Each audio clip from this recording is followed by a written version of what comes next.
Nous poursuivons au retour de la pause maintenant avec le Mali. Le Mali qui est à nouveau en deuil, surnommé le soldat de la démocratie. L'ancien président du Mali, le général Amani Toumani Touré, dit ATT, s'est éteint tôt ce mardi suite à une crise cardiaque selon les médias maliens qui citaient d'autres sources proches de la famille. L'ancien président est décédé donc ce 10 novembre aux environs de 2 heures du matin à Istanbul en Turquie où il a été évacué pour subir une opération cardiaque. Il était âgé de 72 ans, passeur Edo. ATT, aujourd'hui, devant sa résidence, il y a une grande tente qui a été installée. Beaucoup de visiteurs viennent, les larmes aux yeux. C'est quelqu'un qui a conservé la sympathie du peuple malien. Oui, un soldat, un militaire, qui j'ai quand même un certain respect. Respect, pourquoi? Parce que je me rappelle en 91, quand il est venu mettre le Mali sur les rails, sur les pistes démocratiques. C'est depuis là que j'ai commencé par lire en ce monsieur quelqu'un quand même qui a eu certaines fibres patriotiques au Mali. Je crois que sa mort doit préoccuper, enfin pas préoccuper, il doit être tout le monde parce que c'est un général. Quand je l'écoute, quand on le voit, on sait quand même que il a apporté beaucoup de choses au Mali.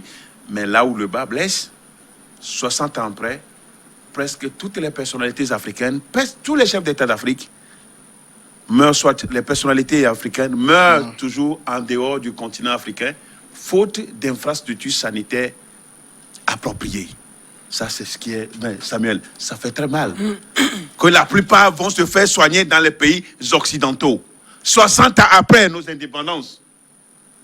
Regardez, prenez le Togo. Ceux qui sont morts ces derniers temps, la plupart sont morts où? En Afrique, ceux qui meurent en Afrique, meurent où? En dehors du continent. Alors que Chirac est mort en France, Mitterrand est mort en France. Non, mais ils vont toujours mourir chez eux. Pourquoi 60 ans après, on n'a pas eu d'infrastructure, on n'a pas eu d'hôpitaux de renom pour soigner les personnalités du continent? Mais ça fait mal. Parce que quand ils sont malades, on les transporte dans les pays occidentaux, mais ils vont faire de l'argent là-bas. Ils vont faire de l'argent à ces pays, non? Les frais de soins, c'est où? C'est dans ces pays. Mais pourquoi ne pas avoir des hôpitaux dignes de nom chez nous? Pour qu'ils meurent en Afrique. Pourquoi? Mais c'est ça un peu le débat. Il est mort, on a de la sympathie, mais pourquoi mourir en Istanbul, à Turquie? C'est ça, non? Pourquoi? C'est la question qu'on se demande. Est-ce que tous les Africains, les Africains ont ces moyens financiers-là pour aller se faire soigner à l'étranger? Non, on n'en a pas. Et c'est ça, moi, c'est ce qui m'indigne. Je suis consterné quand j'apprends que... C'est vrai quand même que la plupart dans le cas de ATT, il s'est fait soigner dans un hôpital au Mali, un hôpital que lui et sa femme ont mis en place. Oui. Et c'est après, il était rentré chez lui, et c'est après la complication qu'il est parti à Istanbul. Mais quand même, mais nous avons des médecins. Il y a des médecins togolais qui vont faire leurs prestations en France et revenir. Ou bien il n'y en a pas. Ils sont nombreux. Il y a un ministre ici qui n'avait pas voulu se faire soigner par un médecin ici au Togo. Il va en France, il va retrouver le compatriote là-bas, dans l'hôpital. Le même médecin. Le même médecin. Non, pourquoi on a des médecins, des médecins ingénieux ici chez nous? D'accord. Firmin ATT, c'est... Paix à son âme. Oui. C'est le grand architecte de la démocratie. De la démocratie, justement. Même s'il a été renversé en 2012. On y reviendra. 72 ans. Il était d'abord arrivé au pouvoir en 91, le passé Edo le rappelait, parce qu'il a renversé Moussa Traoré qui versait vraiment dans la dictature. Il a fait 1 an, il a organisé la conférence nationale, il a organisé des élections, passé le pouvoir aux civils. Alpha Omar Konaré, et lui-même il est revenu 10 ans après par les urnes. C'est on peut dire c'est l'un des architectes de la démocratie malienne. Oui, c'est comme Kérékou aussi. Oui. Vous imaginez, Bravo, c'est l'un bravo. des architectes de la démocratie malienne. Vous imaginez, il pouvait ne pas laisser le pouvoir. Oui. En 91, quand il a pris le pouvoir. Organiser les élections et gagner lui-même. Et gagner lui-même. Il pouvait même se présenter et dire non. Que personne n'est candidat. Que personne. Et puis, ce qui a étonné, c'est que c'est un militaire qui s'est comporté comme ça. Oui. Oh, le militaire pouvait dire bon, moi, je prends tout. Hein. Et Ouais. puis, il fait tuer tout le monde. Ouais. Il élimine les gens et puis lui-même garde le pouvoir. Mais c'est Bon, comme en ça. même temps, il aurait été difficile de faire ça puisqu'il est venu renverser un militaire qui versait dans justement ça. Il y a des Ouais, gens bon. qui sont venus faire coup d'État, ils sont venus rester. Il y a des gens qui sont venus faire coup d'État, ils sont venus rester, ils sont restés par la suite. Mais c'est que cette fibre démocratique, je ne sais pas pourquoi, comment lui là fait pour l'avoir comme Ouais, ça.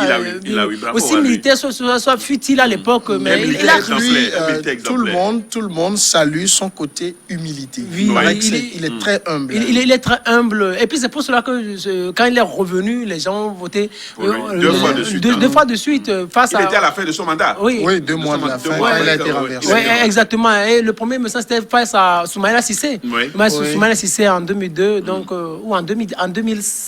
En 2007, c'était face à Soumaïla Cissé. Les gens donc les Maliens l'aiment parce qu'il a marqué l'histoire. Il a marqué l'histoire de la démocratie. C'est grâce à lui que les Maliens ont pu réussir à construire une certaine démocratie. Parce que le gars, Moussa Traoré, il arrivait par un coup d'État en 1968. Après, c'était des dérives dictatoriales. Non, mais il a versé du sang. Du sang, il a versé du sang. Donc, il a fait tuer, il a fait emprisonner un certain nombre de personnes. Donc, quand lui, il est arrivé, donc, il a assis les bases d'une certaine démocratie au Mali. Et c'est ça que le Mali est en train de suivre. Même malgré tout malgré les coups d'État, le Mali est toujours, c'est un pays vraiment. Oui. Et le peuple a toujours une force là, et le peuple a toujours une souveraineté. Et le peuple malien l'a encore démontré l'autre fois en faisant partie Ibeka. Mais c'est tout ça là, on peut l'appeler le père de la démocratie, le père de la démocratie. Et vous imaginez quand on l'a même sauté en 2012, il est parti tranquille quoi. Et puis mais il y a certaines personnes qui me disaient à l'époque que lui-même il voulait vite arriver à la fin de son mandat partir et puis laisser le pouvoir. Parce que déjà en 2012, ces problèmes de santé ont commencé par surgir. Et puis les djihadistes qui sont arrivés, ils n'arrivaient plus vraiment à s'occuper du pouvoir. Non, vraiment, il y avait ça. C'est pourquoi les gens doivent faire attention. Il y a l'usure du pouvoir, c'est-à-dire le pouvoir use. Quand vous voyez, Barack Obama a fait 10 ans. Barack Obama était venu très frais. Il a fait 8 ans. 8 ans après, vous avez vu Barack Obama? Il est devenu vieux. Il est devenu vieux. Il est même plus beau comme il était ce gars qu'on voyait frais en 8 ans. En 8 ans, il a vieilli. Les gens font 10 ans, on fait 15 ans, les gens font 20 ans, les gens font 25 ans, ils sont là, assis. C'est pas leur faute si l'Africain ne vieillit pas. Non, c'est pas sa faute. Les gens font 38 ans. L'Africain ne vieillit pas, mais les gens veulent du renouveau, les gens veulent quelque chose de nouveau. Vous avez travaillé avec Yadema. 38 ans, il n'a pas eu de cheveux blancs. C'est un Africain en fait. Non, c'est vrai que même que c'est un exemple que tu donnes, mais j'avoue quand même que qu'on ne le veuille pas, ATT a marqué l'histoire du Mali, et je crois que c'est normal que tout ce que cette bousculade que nous avons aujourd'hui, cette pluie de condoléances, des gens qui saluent sa mémoire, je crois quand même qu'il a apporté beaucoup de choses. Heureusement pour lui qu'il est revenu au Mali. Il est revenu au Mali. En 2017, il est revenu. Tout récemment, avant de mourir. Je crois quand même que c'est ce qui est bon. S'il était mort en exil, ça n'allait pas donner quand même une bonne image au Mali. Heureusement qu'il est là.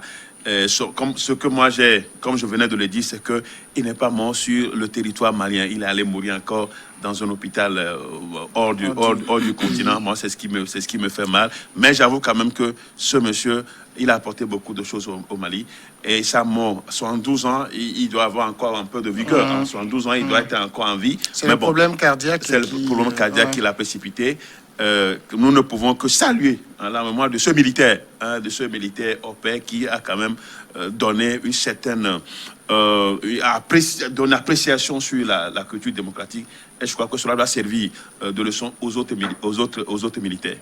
Mais la question que je me pose, c'est un militaire. Mais pourquoi les Maliens n'ont pas réussi à construire une armée forte? C'est la question que je me pose, parce que s'ils avaient réussi, j'ai même appris qu'ils n'ont pas un état-major sérieux, quoi. Donc, ils ont de grands colonels là-bas, de grands capitaines, mais le Mali n'a pas réussi à avoir une armée forte. C'est pour cela qu'ils continuent de souffrir. Il y a un pays qui a une dizaine de frontières. Mais ils ont quand même un garnison très célèbre, le Kati. Hein. Oui, le Kati. Mais c'est tous ceux qui font des coups d'État, ils viennent de Kati. Mais à l'interne, mais le Mali n'a pas eu d'armée forte, quoi.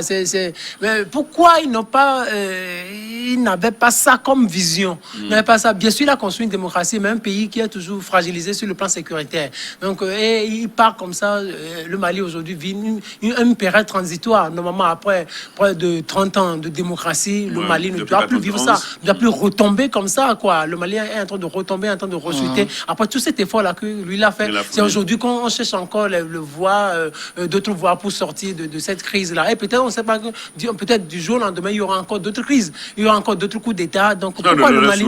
On ne le souhaite pas. Mais pourquoi? Parce que le pays, sur le plan sécuritaire, est tellement fragilisé. Ils n'ont pas réussi à construire un pays solide, à construire une armée solide au-delà de la démocratie qu'ils ont construite. Justement, ATT a laissé le Mali sur les rails de la démocratie, mais ATT lui-même sera renversé par un coup d'État en 2012. Et puis après, quelques années encore après, un autre coup d'État. C'est comme si ce qu'il a laissé, l'héritage, les Maliens ne le comprennent pas. Il faut tout le temps que les militaires reviennent de façon intempestive dans la vie politique. Donc les efforts de ATT auraient pu être comblés si jusque-là, il n'y a plus de coup d'État. Donc le seul coup d'État qu'il a fait en 1991, pour permettre au Mali de se retrouver sur la chaîne politique démocratique, on aurait pu construire sur ça comme étant le fondement. Mais malheureusement, qu'il y a encore eu 2 coups d'État. Et lui, il est en train de quitter le Mali dans une période aussi qui est mouvementée. Bien que c'est vrai qu'aujourd'hui, il y a une transition, mais ça tant que ce n'est pas encore ça. Ouais. Donc, c'est un peu le regret que ATT aurait pu avoir, devrait avoir avant de mourir. Maintenant, c'est ça.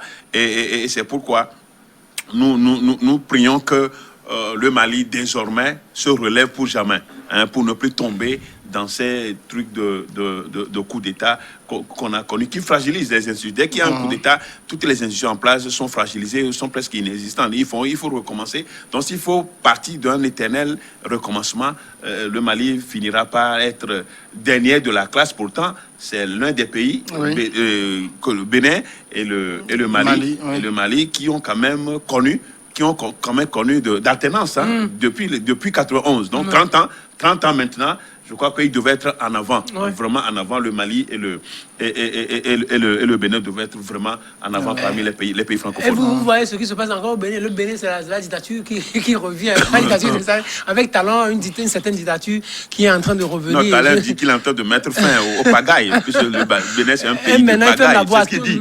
Il ferme la boîte, tous les opposants. Il ferme les opposants. On ferme les journalistes. On envoie les opposants à l'étranger. Donc, vous ne voyez pas que c'est un peu compliqué. Ils ont construit des valeurs démocratiques, mais aujourd'hui, c'est comme ils sont en train de retomber. Ils sont en train de connaître une rechute. Oui, mais quand même, le Bénin, le peuple béninois, c'est un peuple qui aspire vraiment aux valeurs démocratiques. Donc, le peuple béninois est là.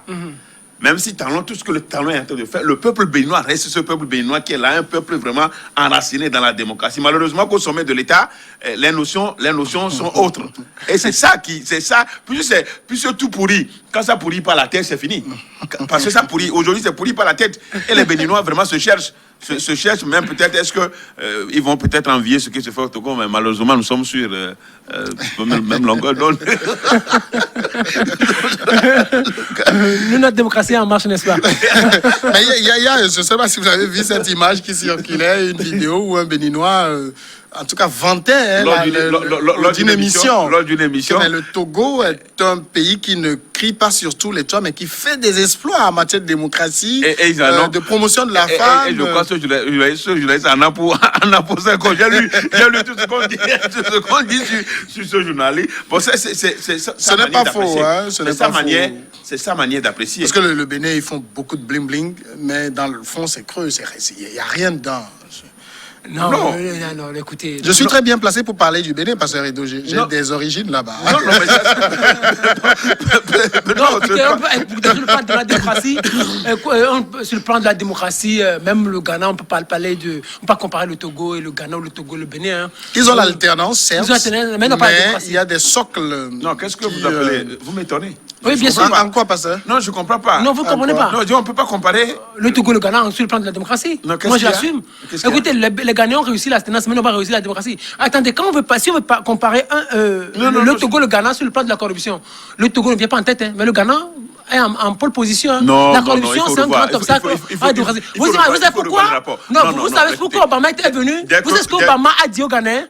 Dans un pays où les chefs d'État se succèdent, où on organise des élections, mais où la corruption est tellement avancée, on ne parle pas de la démocratie, mais on parle de la tyrannie. L'alternance est le ciment de la démocratie. Non, moi je ne pense pas. Ah oui, moi je ne suis pas d'accord. Non, moi je ne suis pas d'accord avec Pasteur. Non, je dis l'alternance est le ciment de la démocratie. Et je ne peux pas admettre qu'aujourd'hui, qu'on serait en train de comparer l'exploit ghanéen en matière démocratique par rapport le Ghana est en train de faire des exploits. Non, Pasteur, quand vous dites que l'alternance est le ciment de la démocratie. Oui, c'est le ciment. Non, moi, quand j'ai étudié en troisième année, il y avait un cours qu'on appelait système politique comparé. Oui. Dans les piliers de la démocratie, il n'y a pas d'alternance. Il n'y a pas d'alternance. Non, c'est vrai. C'est les élections crédibles, c'est l'état de droit, etc. Le respect de la loi de la liberté, l'expression liberté, la liberté d'expression, les élections libres, démocratiques, c'est ça. C'est pas l'alternance, non? Si les peuples veulent la continuité, c'est démocratique. Non, la continuité. Tant que les élections sont transparentes. Oui. Très transparente, si les peuples veulent la continuité. D'accord, on peut l'admettre. Oui, vraiment, ça peut se comprendre. Oui. Mais c'est parce que dans les autres pays, ce n'est pas ce que le peuple veut. Ce n'est pas forcément ce que le peuple veut. C'est ce que ceux qui sont au pouvoir veulent. Et c'est ce qu'on impose. On impose aux gens à travers le Merci, Pasteur. On va revenir sur ce débat. On va la poser, on revient.